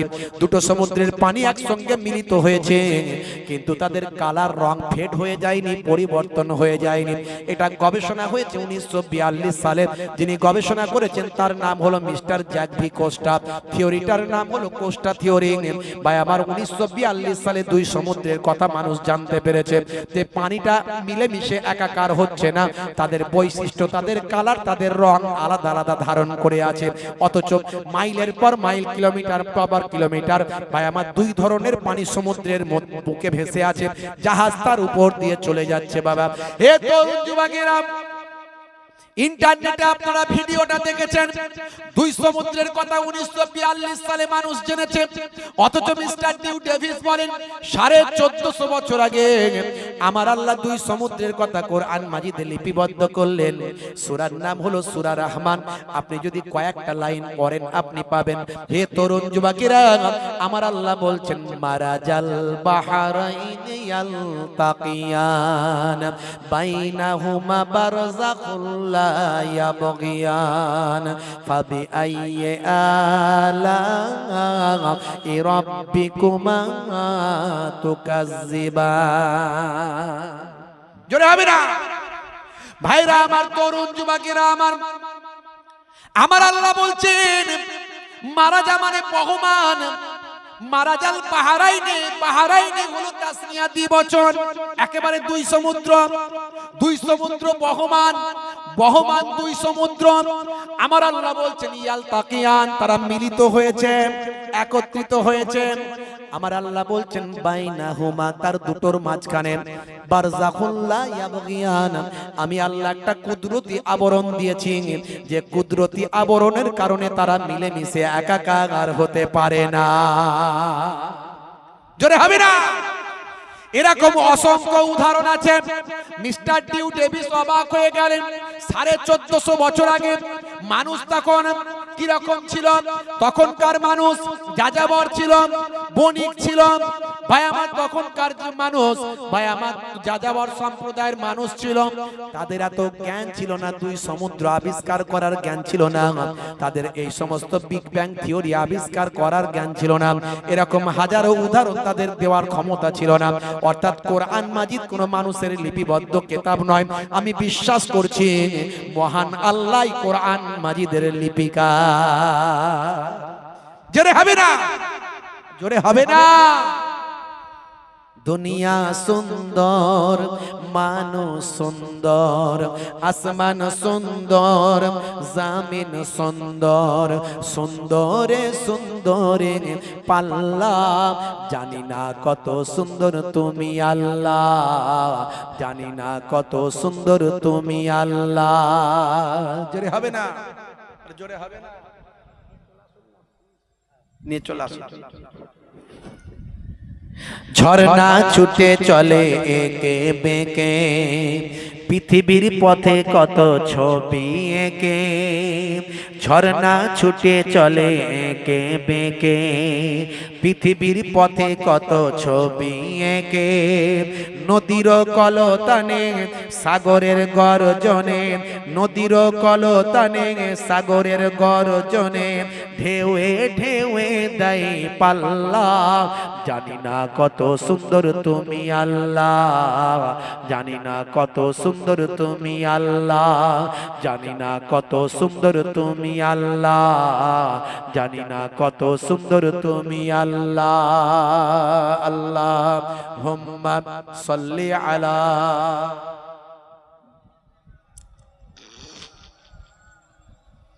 ওয়া আলা আলি।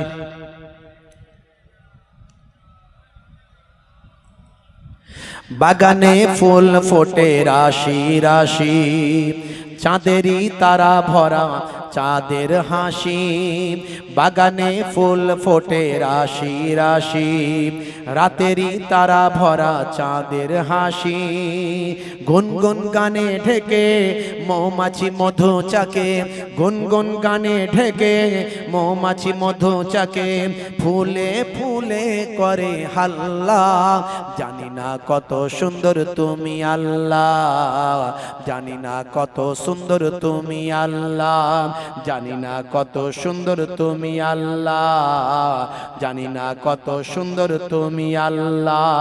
দুনিয়া সুন্দর, মানুষ সুন্দর, আসমান সুন্দর, জামিন সুন্দর, সুন্দরে সুন্দরে পাল্লা, জানি না কত সুন্দর তুমি আল্লাহ, জানি না কত সুন্দর তুমি আল্লাহ।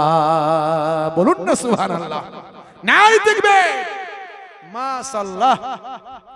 আমার পরবর্তী অতিথি আপনাদের সম্মানীয় মোহতারাম হযরত মাওলানা জুনায়েদ হোসেন সাহেব, जो पूछा नबी ने कि कुछ घर भी छोड़ा, अकबर के होठों पे आया, वहाँ मालो दौलत कि क्या है हकीकत, वहाँ मालो दौलत कि क्या है हकीकत, जहाँ जन लुटाने को दिल चाहता है, वो सहरे मोहब्बत जहाँ मुस्तफा है, वही घर बनाने को दिल चाहता है।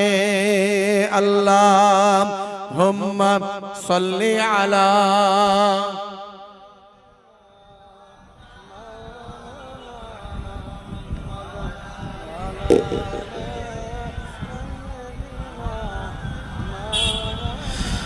जिहादे मोहब्बत की आवाज गुंजी, कहाँ हंज़ला ने ये दिलों से अपने, जिहादे मोहब्बत की आवाज गुंजी, कहाँ हंज़ला ने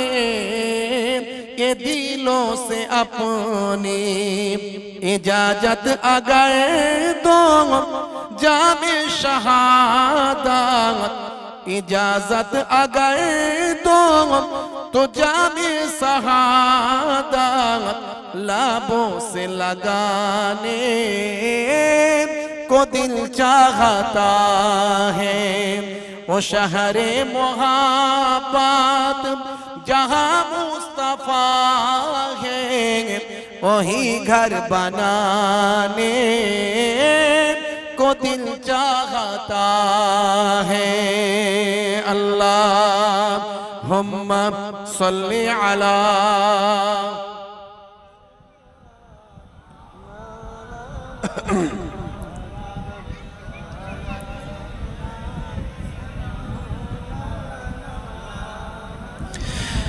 ओ नन्ना सा असगर एरी रगड़ कर यही कह रखा था ओखी में मेरो कर ओ नन्ना सा असगर जो एरी रगड़ कर यही कह रखा था ओखी में मेरो कर ऐ बाबा मैं पानी का प्यासा नहीं हूँ ऐ बाबा मैं पानी की प्यासा नहीं हूँ मेरा सर कटाने को दिल चाहता है वो सहरे मोहब्बत जहाँ मुस्तफा है वही घर बनाने को दिल चाहता है अल्लाहुम्मा सल्ली अला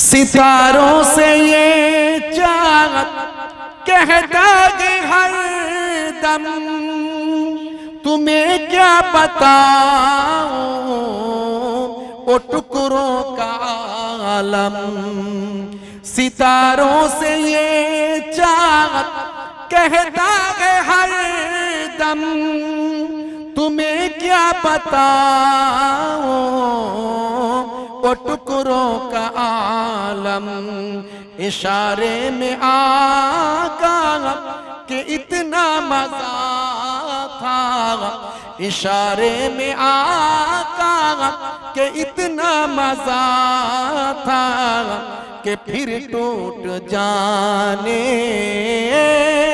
को दिल चाहता है कि फिर टूट जाने को दिल चाहता है वो शहरे मोहब्बत जहाँ मुस्तफा है वही घर बनाने को दिल चाहता है अल्लाहुम्मा सल्ली अला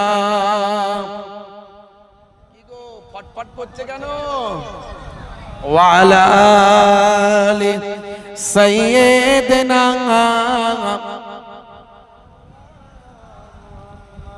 وقال الله تعالى في كلامه المجيد والفرقان الحميد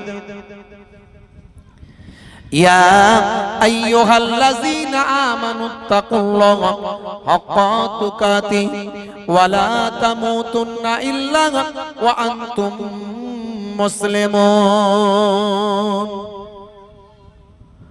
وقال الله تعالى أيضا في كتابه مخبرا وما رميت إذ رميت ولكن الله رمى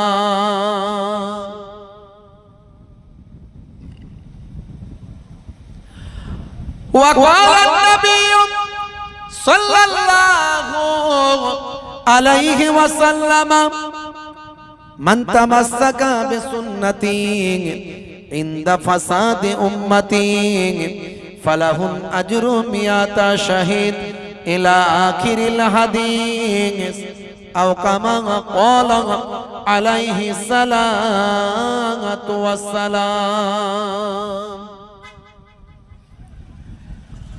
وقال النبي صلى الله عليه وسلم 70 تجري للعبد بعد موته وهو في قبره من علم علما أو كسر نهرا أو حفر بيرا أو غرس نخلا أو بنى مسجدا أو ورث مصحفا أو ترك ولدا يستغفر له بعد موته إلى آخر الحديث أو كما قال عليه الصلاة والتسليم। শ্রদ্ধেয় সম্মানীয় আজকের সভার সভাপতি, মঞ্চে উপবিষ্ট সম্মানীয় ওলামা হযরত, হুজ্জাজে কেরাম, সামনে উপবিষ্ট আমার মুসল্লি এজাম সামিন হযরত, আমার বাপজিরা বসে আছেন, জাকেরিন ভাইরা বসে আছেন, তরুণ যুবকেরা আছেন, রাস্তাঘাটে যারা ঘোরাঘুরি করছেন, কোনো ফায়দা নাই, কোনো লাভ নাই বাপ। জান্নাতের বাগানে কিছু সময় বসলে আল্লাহর রহমত তোমার মাথার উপর ঝরে ঝরে পড়তো। জালসাটাকে অনুষ্ঠান করে নেওয়ার কোনো দরকার নাই, জালসার মজলিসগুলোকে অনুষ্ঠান করে নেওয়ার কোনো মানে হয় না বাপ, এতে নেকির জায়গায় গুনাহ হবে। কিছু সময়ের জন্য জিকরুল্লাহ, জিকরুন নবীর মাহফিলে বসলে কত ফায়দা, কত লাভ। আল্লাহর নবীর হাদিস থেকে প্রমাণ পাওয়া যায়, এরকম অনেক হাদিস আছে। দয়ার নবী বলছেন তাদারিসুল ইলম, ইলমের দর্স নাও, ফিল লাইলে, রাতের বেলা, সাআতান, 1 ঘন্টা। 1 ঘন্টা যদি দর্সের মতো দর্স নিতে পারো, তালিমের মতো তালিম নিতে পারো, ওয়াজ নসিহতের মাহফিলে যদি 1 ঘন্টা যদি মনোযোগ দিয়ে ওয়াজ নসিহত শুনতে পারো, ওই 1 ঘন্টার তালিমটা কত মূল্য, 1 ঘন্টার ওয়াজের মাহফিলে বসাটা কত মর্তবা। আল্লাহর নবী বলেন খায়রুম মিন আহিয়াইহা, সারা জীবন নফল ইবাদতের থেকে ভালো। জোরে বলুন সুবহানাল্লাহ। সারা জীবন ধরে যত নফল ইবাদত হয়েছে তার থেকে ভালো 1 ঘন্টার আলোচনা শোনা। যুবকেরা, জান্নাতের বাগানে বসলে আমাদের উপকার আছে, তোমাদের জীবনটা পাল্টে যাবে। যুবক অবস্থায় ওয়াজ শুনতে হবে। যে বয়সটায় মুরব্বীদের তো গোনা তেমন নাই, মুরব্বী মানুষের গোনা করার আর অবকাশ নাই, বয়স হয়ে গেছে, আর এনার্জি নাই গোনা করার। কি গোনা করবে? আর কোন রকমে খাওয়া দাওয়া একটু করে, উঠতে গেলে ব্যথা, বসতে গেলে ব্যথা, চলতে গেলে লাঠি, হ্যাঁ, আর কোথায় গেলে গাড়ি। এই তো মুরব্বীদের অবস্থা, তাদের আর গোনা করার ক্ষমতা নাই। ক্ষমতা থাকলে নাহলে একবার দেখতাম কি করা যায়, সে ক্ষমতা নাই। কিন্তু ক্ষমতা যার আছে সে বেটারা মজলিসে বসে না, তারা ঘুরে ঘুরে বেড়ায়। যারা গোনা করবে, যারা এই মজলিসে এসে বসলে গোনা থেকে বাঁচতে পারবে, কিছুটা অন্তত কমবে হুজুরের ওয়াজ শুনে, যে অন্তত বাঁচার চেষ্টা করি, তারা ওয়াজ মাথায় ঢোকাবে না। জি হ্যাঁ, তবে আলহামদুলিল্লাহ অনেক যুবকেরা ফোন করে যে হুজুর আপনার ওয়াজ শুনে আমার এই পরিবর্তন হয়েছে, ওই পরিবর্তন হয়েছে, এই চেঞ্জ হয়েছে, বলে আলহামদুলিল্লাহ। ভাইরা আমার, আমি অনুরোধ করব যুবকদের এদিক ওদিক ঘোরাঘুরি না করে, সময় নষ্ট না করে জান্নাতের বাগানে কিছু সময়ের জন্য বসলে অনেক উপকার আছে। হে তরুণ যুবকেরা, হে আমার বন্ধুরা, শুনে রেখে দিন বাবা, জেনে রেখে দেন হে মুসলমান, জিকরুল্লাহ, জিকরুন নবীর মাহফিলে যদি আপনি বসেন, আপনার জীবনটা ধন্য হয়ে যাবে। আল্লাহর নবীর হাদিস থেকে, বিভিন্ন হাদিস থেকে প্রমাণ। দয়ার নবী আমার বললেন, হে বাবা আবু রাজিম, তুমি দুটো ভালো কাজ করবে। এই দুটো ভালো কাজ যদি করতে পারো, আমি দয়ার নবী তোমাকে বলি, তোমার আল্লাহ দুনিয়াতেও ভালো করবেন আর আখিরাতটাও কামিয়াবি দান করে দেবেন।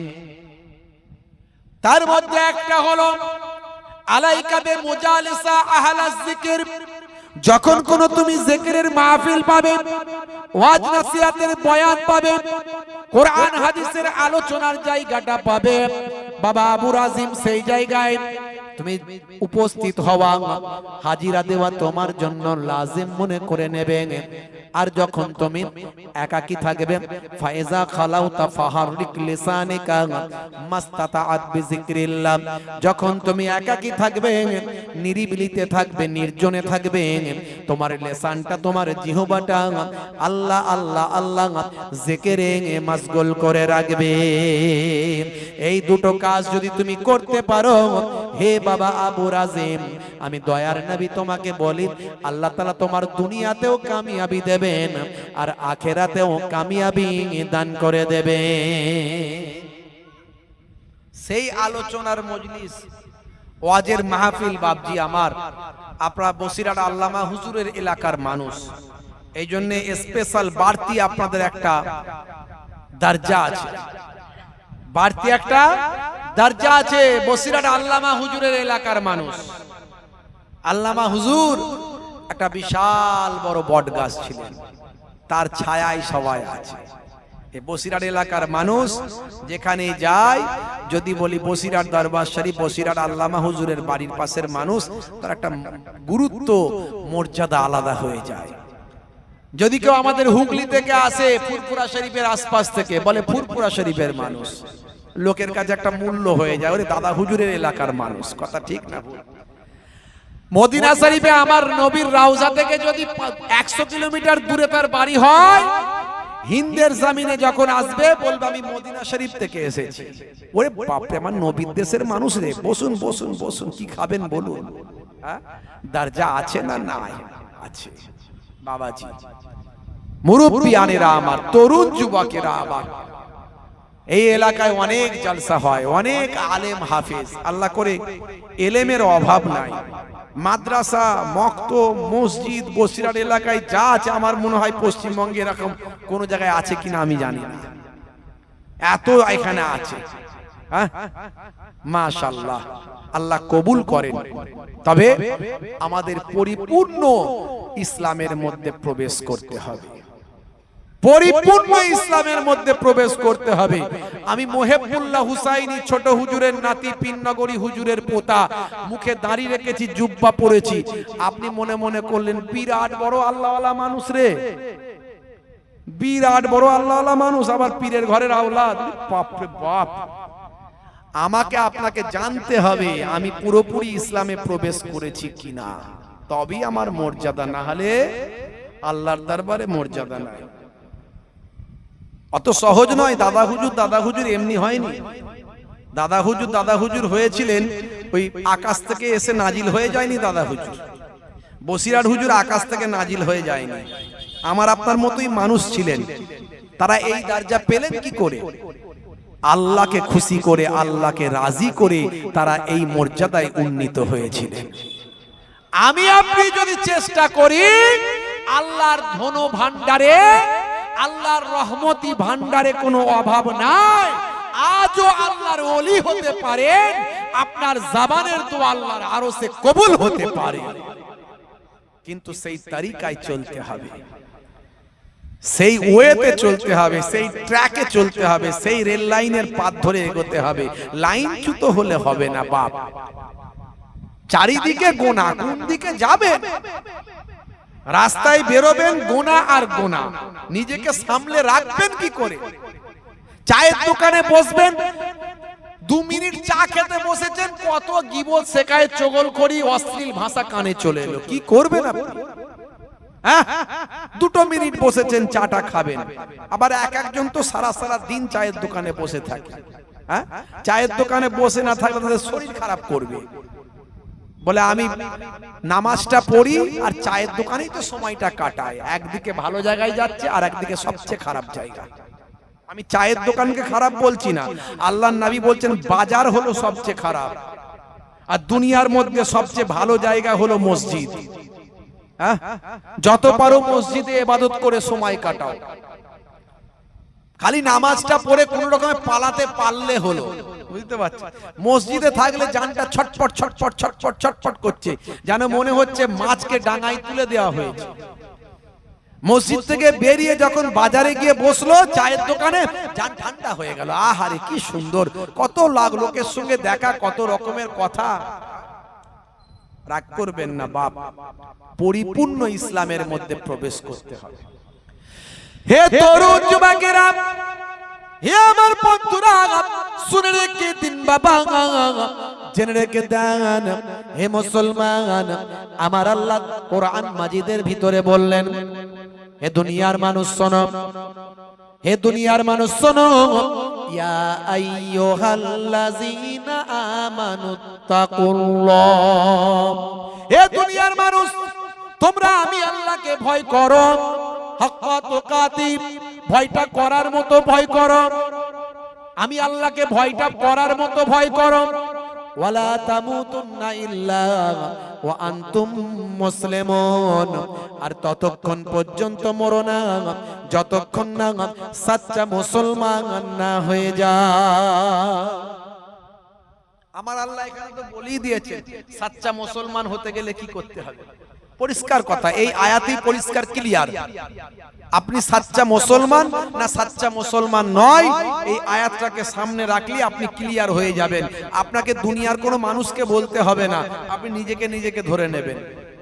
আল্লাহ বলছেন সাচ্চা মুসলমান হতে গেলে আমি আল্লাহকে শুধু ভয় করলে হবে না, শুধু ভয় করলে হবে না, আল্লাহ বলছে ভয় করার মতো ভয় করো। একটা দুনিয়ার নেতা মন্ত্রী, পুলিশ, আর্মি, র‍্যাব, নেতা মন্ত্রী, গুন্ডা, বদমাইশ, মস্তান, তাদেরকে একটা মানুষের ভয় আছে না নাই? একটা দেখলে ভয় লাগে, ওরে বাবা রে মস্তান লোক রে বাবু, হ্যাঁ কোথায় কি এখন মারধর শুরু করে দেবে, কি করবে না করবে। ওরে বাবা পুলিশ একটু ধরে নিয়ে গিয়ে যদি কেস দিয়ে দেয় মারাত্মক ব্যাপার হয়ে যাবে, পুলিশকে ভয় খায়। আর আল্লাহ বলছেন আমাকে ভয় করার মতো ভয় করো। আল্লাহকে ভয় করাটা কেমন ভয় বুঝতে পারছেন? আল্লাহ তাআলাকে যদি ভয় করার মতো ভয় করতে পারি, আল্লাহ বলছেন তুমি সাচ্চা মুসলমান হয়ে গেছো। হে তরুণ যুবকেরা, হে আমার বন্ধুরা, হে আমার মুরব্বিয়ানেরা, সাচ্চা মুসলমান হতে গেলে দুটো কাজ করতে হবে। প্রথমত আপনাকে আল্লাহকে ভয় করার মতো ভয় করতে হবে, কামা হাক্কুহু, যেমন ভয় করা দরকার। সব কিছুর থেকে বেশি ভয় আমার আল্লাহকে করতে হবে। আর তারপর আপনাকে দুটো জিনিস করতে হবে।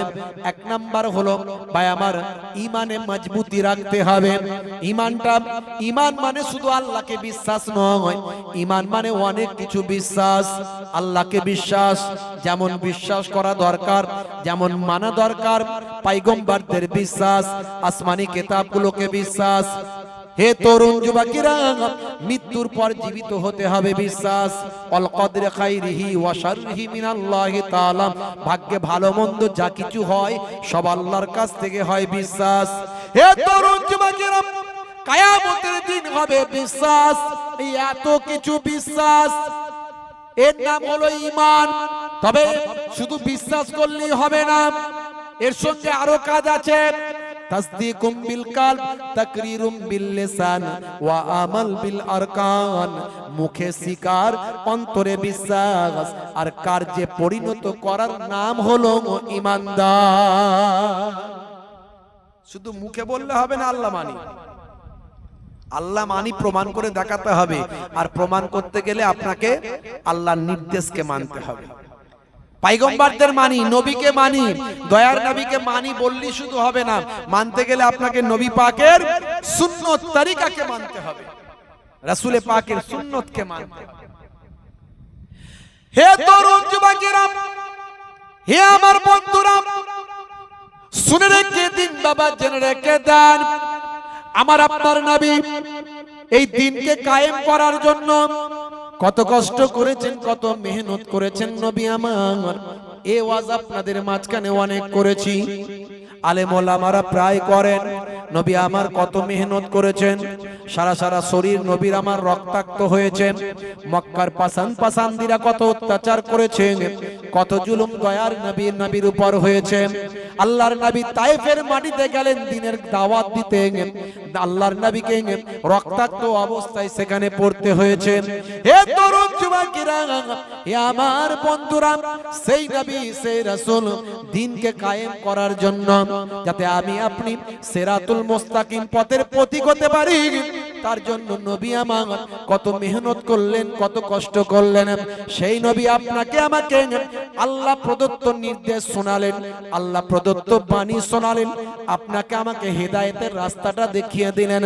বান্দারে, ওরে আমার উম্মত রে, সবচেয়ে আগে তুমি তোমার ঈমানটা মজবুত করো, তারপরে তুমি আমলটা করো। তোমার ঈমান মানে হলো বিশ্বাস, সে বিশ্বাসের জায়গায় সামান্য ত্রুটি রেখো না। বিশ্বাসের জায়গায় সামান্য ত্রুটি রেখো না। আজকে সারা পৃথিবীর বড় বড় ওয়াথার, পণ্ডিত, নায়ক, গায়ক, খেলোয়াড়, প্লেয়ার, বিজ্ঞানী, ওয়াথার, যত বড় বড় ব্যক্তিরা আজকে দয়ার নবী কথাকে, নির্দেশকে তারা মান্যতা দিচ্ছে। কেন? তারা বুঝতে পেরেছে আল্লাহর নবী যা বলেছেন সত্য বলেছেন, মহাসত্য, ধ্রুব সত্য। আমার নবী নিজের ইচ্ছায় কোন কথা বলেন না। মা ইয়ান্তিকু আনিল হাওয়া ইন হুয়া ইল্লা ওয়াহয়ুন ইউহা। আমার নবী নিজের ইচ্ছায় কোন কথা বলেন না যতক্ষণ না আমার আল্লাহ ওহী দিয়ে না জানিয়ে দেন। জোরে বলুন সুবহানাল্লাহ। তারা বুঝতে পেরেছে দয়ার নবী যা বলছেন এর মধ্যে সায়েন্স আছে, বিজ্ঞান আছে, বাস্তবতা আছে, ইতিহাস আছে। হে তরুণ যুবকেরা, হে আমার বন্ধুরা, হে আমার মুরব্বিয়ানেরা, শুনে রেখে দিন বাবা, জেনে রেখে দেন। আমি এর আগে অনেক উদাহরণ দিয়েছি। মাইকেল জ্যাকসনের কথা বলেছি, গ্যারি মিলারের কথা বলেছি, মিস্টার রিচমন্ডের কথা বলেছি, জেনিফারের কথা বলেছি, মিস্টার ব্রেইলের কথা বলেছি। হে তরুণ যুবকেরা, অনেক উদাহরণ এর আগে দিয়েছি। জুনায়েদ জামশেদের কথা বলেছি, হাসিম আমলার কথা বলেছি, মঈন আলী খানের কথা বলেছি, সাদিও মানের কথা বলেছি, মেসুত ওয়াজিলের কথা বলেছি। অনেক উদাহরণের আগে দিয়েছি। ইন্টারনেট সার্চ করলে পাবেন 20-25 হাজার সেখানে বক্তব্য আছে কম বেশি। হে তরুণ যুবকেরা, হে আমার বন্ধুরা, আপনার আমার ঈমানকে চাঙ্গা করার জন্য আমি আপনাকে এটুকু বলবো, আমার আপনার সামনে আমরা আল্লাহকে দেখতে পাই না, আমরা নবী পাককেও দেখতে পাই না, কিন্তু আল্লাহ প্রদত্ত বাণী আর দয়ার নবীর সবচেয়ে বড় মুজিজা সেটা হলো আল কোরআন। এই কোরআন মাজিদ আমার আপনার সঙ্গে আছে। এই কোরআন মাজিদকে নিয়ে যদি ভালো করে গবেষণা করি তাহলে আমরা বুঝতে পারবো আল্লাহ সত্য, নবী সত্য, ধ্রুব সত্য, হাজারবার কোটিবার সত্য। হে তরুণ যুবকেরা, কারণ আল্লাহ এবং রাসূলের নির্দেশনা যা দেওয়া হয়েছে কোরআন মাজিদে, সব আজকের যুগে বিজ্ঞান আর বাস্তবতায় পরিণত হয়েছে। 1450 বছর আগের কথাগুলো আজকের যুগে মিলে যায়। 1450 বছর আগের কথাগুলো আজকের যুগে বিজ্ঞান আর বাস্তবতায় প্রমাণিত হয়। এরকম অসংখ্য কথা আছে, আমি অনেক বলেছি, উদাহরণ দিয়েছি। ভাইরা আমার, তরুণ যুবকেরা আমার, হলিউডের একজন বিখ্যাত ফিল্ম স্টার, নাম হলো mister Dew Davis. Mister Dew Davis তিনি একজন নাস্তিক ছিলেন। নাস্তিক। এই পৃথিবীতে দুই শ্রেণীর মানুষ প্রথমত বাস করে, একটা হলো নাস্তিক আর একটা হলো আস্তিক। নাস্তিক মানে তারা বলে কোনো গড নাই, কোনো ইলাহ নাই, কোনো মাবুদ নাই, কোনো স্রষ্টা নাই, কোনো সৃষ্টিকর্তা নাই, সবকিছুই ন্যাচারাল, এরা হলো নাস্তিক। আর যারা বলে না একজন গড আছে, ঈশ্বর আছে, ভগবান আছে, প্রভু আছে, স্রষ্টা আছে, তারা যে কোনো ভাবে কাউকে না কাউকে একজন মানে, এরা হলো আস্তিক। হে তরুণ যুবকেরা, মিস্টার ডিউ ডেভিস হলেন একজন নাস্তিক।